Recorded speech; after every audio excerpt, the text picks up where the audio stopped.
જય જવાન, જય કિસાન, જય જય શિક્ષિત યુવાન, નારી શક્તિનો જય હો. જય મા ગુજરાત. SN લોક જાગૃત અભિયાનમાંથી પરસોત્તમી બોલું છું.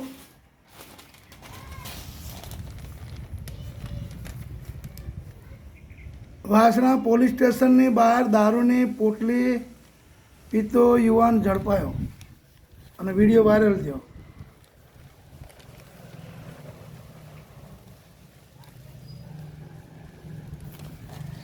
હવે આ યુવાન જાહેરમાં વાસણા પોલીસ સ્ટેશનની ગેટ ઉપર જ, જે રોડ ઉપર રસ્તા ઉપર દારૂની પોટલી લઈને દારૂ પીતો.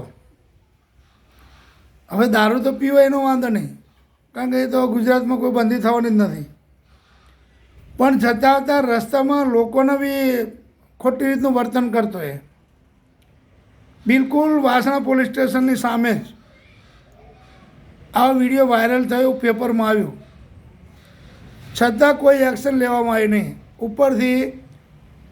અને પછી દારૂની પોટલી ધીમે ધીમે ઘૂંટે ઘૂંટે પીતો એ એક્શન પ્લાન. તો છતાં ત્યાંની પોલીસે કોઈ કાર્યવાહી કરી નહીં.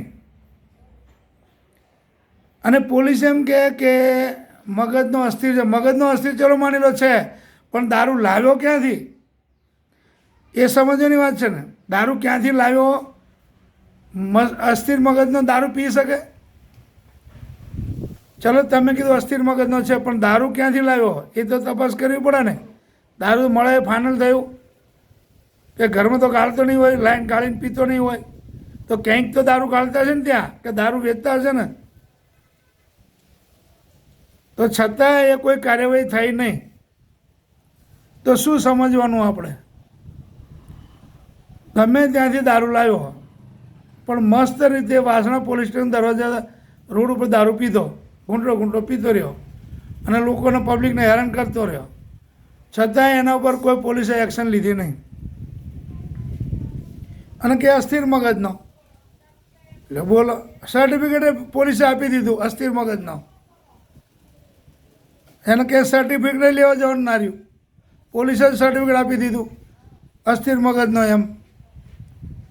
તો કેવી રીતે ચાલશે? દારૂબંધી એક બાજુ પોલીસ દારૂબંધીનો એ કરે છે, અને બીજી બાજુ છૂટછાટથી દારૂ વેચાણ, દારૂ પીવાનું રોડ ઉપર, અને પોલીસ સ્ટેશન સામે જ. શરમજનકની વાત કહેવાય.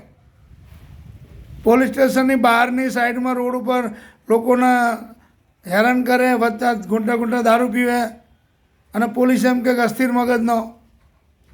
જબરું કહેવાય. પણ એને તપાસ કરો, ક્યાંથી લાવ્યો તો, ક્યાં દારૂ વેચાય છે તપાસ કરો, અને એના ઉપર કાયદેસર એક્શન લો. અસ્થિર મગજનો કંઈ છોડી ના દેવાય. આટલું બધું થાય તો આમ સહેજે મગજમાં કંઈ એ જ નહીં આવતું, તમને વિચાર જ નથી થતો કે પોલીસ જેવું કંઈક કરવું જોઈએ? કંઈક કરવાનું જ નહીં, એને જતો કરી દેવાનો. તો જતો કેમ કરો? કારણ શું? એમની જોડે સર્ટી હતું સિવિલ હોસ્પિટલનું કે અસ્થિર મગજનો છે, એની જોડે સર્ટી હતું, તો પોલીસ ડાયરેક્ટ એમ કહી દે કે અસ્થિર મગજનો છે એમ. થોડીક તો શરમ કરો, થોડીક તો શરમ કરો. રક્ષક ભક્ષક બનવા માંડ્યા. થોડી બી શરમ નહીં આવતી તમને વાત કરતા? સાલું રોડ પર જતા આવતા લોકોને કુતુલ જેવું લાગે છે કે હવે આવું થવા માંડ્યું પોલીસ સ્ટેશનની આગળ જ, દરવાજાની સામે જ. હવે તો લોકોને તમારા પરથી વિશ્વાસ ઉઠવા માંડ્યો. આવું કેમ કરો તમે એમ કહું? થોડીક તો આમ શું મારા મોઢામાં કંઈ નીકળી જશે? તમારી વર્ધી પ્રમાણે થોડી આમ એ કરો, એને પકડો, એને એરેસ્ટ કરો, એના પર ગુનો દાખલ કરો. અસ્થિર મગજનો છે, કોર્ટમાં રજૂ કરશે સર્ટિફિકેટ. તમે ડાયરેક્ટ કેવી રીતે સર્ટિફિકેટ આપી શકો કે અસ્થિર મગજનો છે એમ? પાછો ઘૂંટા થોડું પીતો હતો ને રસ્તામાં લોકોને હેરાન કરતો. એવું કેવું ચાલે?